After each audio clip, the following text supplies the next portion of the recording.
एक मिनट सुन लीजिए। आप ये कार्यक्रम आयोजित कराए हैं, आप अपने हिसाब से गेस्ट बुलाए हैं, मैं आपका ऑडियंस हूं कि गेस्ट हूं? अभी इसलिए मैं तब सवाल नहीं किया सवाल था। का जवाब सवाल शायद मराठी में वो क्या बोले आपको समझ में सवाल का जवाब देंगे। चलो कोई बात नहीं। आप अरे पहले आप तो ऑडियंस नहीं है, आप पत्रकार हैं, आप प्लांटेड क्वेश्चन पूछ रहे हैं। क्यों ये सब टीआरपी का खेला खेलते हैं? ये तरीका नहीं है। कोई बात नहीं, नहीं ये तरीका आपकी बात भी सही है। अपन पुढचा प्रश्न घेऊया। ये बिल्कुल गलत तरीका है। और भी कुछ सवाल। ये सुनिए, मेरी बात सुनिए। आपने हमको इस कार्यक्रम में बोला कि 7:30 बजे से हमारा प्रोग्राम शुरू होगा जी, और जब हम यहाँ 7:30 बजे पहुंच गए तो यहाँ कोई और गेस्ट बात कर रहे थे जी, सही। तो मैं आपका ऑडियंस हूं कि मैं आपका गेस्ट हूं? आप जो ये खेल खेलते हैं, इस खेल को हम समझते हैं। जेएनयू के बगल में ही IIMC है, Indian institute of mass communication, जहां से आपके जो मैनेजिंग एडिटर साहब हैं वो पढ़ के आए हैं। तो मीडिया का ये खेल हमारे साथ मत खेलिए। सुनिए, आपको अगर सवाल पूछना है तो आप सीधा सवाल पूछिए। इस तरीके का जो है आप गलत तरीके से क्वेश्चन प्लांट करके पूरे बहस को गुमराह मत कीजिए। आप पूछिए कि हिंदुस्तान में, चलिए आगे बढ़ते। सुनिए मेरा सवाल सुन लीजिए। मेरा सवाल बात सही है। मेरा सवाल सुनिए, ये ऐसे नहीं होगा। मेरा सवाल सुनिए। आप सवाल ये पूछिए कि भारत में कहीं भी किसी भी नागरिक की पिटाई होती है तो इस पे आपका क्या कहना है? ये सवाल हो सकता है।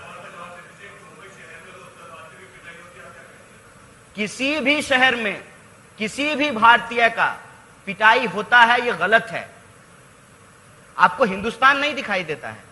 कश्मीर से कन्याकुमारी तक लेकर भारत नहीं दिखाई देता है? क्यों हिंदुस्तान को आप इतने टुकड़ों में विभाजित करना चाहते हैं? टीवी और स्टूडियो का डिबेट देश को मत बनाइए। लेकिन कन्हैया हमने देखा कि राज बड़ा है, इस बात को आप समझिए। दूसरा सवाल, एक मिनट, दूसरा सवाल ये कि आप जिस तरह से मीडिया को आप अभी विलन बना रहे हैं। आप मीडिया से हैं और आप पत्रकार हैं। सुनिए, मैं पत्रकार ही हूँ। आप दर्शक हैं कि पत्रकार? आप सवाल तो सुन लीजिए। आप दर्शक हैं कि पत्रकार? पहले आप बताइए लोगों को कि आप कौन हैं। आप पत्रकार हैं ना? सवाल तो सुन लीजिए। आप पत्रकार हैं कि नहीं? पत्रकार हूँ, सवाल सुन लीजिए। तो आप पत्रकार, सवाल तो सुन लीजिए। पत्रकार होकर के सवाल पूछ रहा हूँ। आगे बढ़ते हैं, ऐसे चलते रहेगी। अरे सवाल ये है कि हर एक, जैसे अभी हार्दिक पटेल का एक वोट बैंक है, इससे पहले जिग्नेश का एक वोट बैंक था। एक ही सवाल करूंगा, गांव वाले, महाराष्ट्र के गांव में अगर आप जाएंगे तो लोग आपको क्यों सुनेंगे? अरे आप सवाल तो आप ये मत कहिए कि आप एक बात का परहेज है कि वो पत्रकार सवाल नहीं पूछ सकते हो। सवाल सुन लीजिए। सुनिए, वो सवाल करिए, वो सवाल पूछ सकते हैं। पत्रकार है, उनके मन में आया, उन्होंने पूछ लिया। एक मिनट मुझे बोलने दीजिए, एक मिनट बोलने दीजिए। ये आपका कॉन्क्लेव है, आप TV9 के स्टाफ हैं और पत्रकार हैं। आप ये कॉन्क्लेव अगर अपने लिए कराना चाहते हैं तो आपके स्टूडियो में हम आ जाते हैं। आपसे एक सवाल किया जा रहा है जिसका जवाब आप दे नहीं पा रहे। मैं एक सिंपल सा सवाल कर रहा हूँ। सवाल पूछिए, मैं हर सवाल का जवाब दूंगा। सवाल ये है, सवाल पूछने के नाम पे आप बहस को गुमराह मत कीजिए। आप सवाल पूछिए, कौन सा सवाल पूछिए। लोगों को जानना चाहिए कि ईवीएम को जिन देशों ने बनाया वो अपने यहाँ ईवीएम का प्रयोग बंद कर दिए। तो मोदी जी के लिए थोड़ी ईवीएम बना था जी। तो इसका मतलब यह है कि ईवीएम पे सवाल जो है वो एक महत्वपूर्ण सवाल है। और मैं ये नहीं समझता हूं कि कोई एक पार्टी चुनाव जीत जाती है तो सारे के सारे सवाल हल हो जाते हैं। आज भी वो सवाल इस देश में कायम हैं।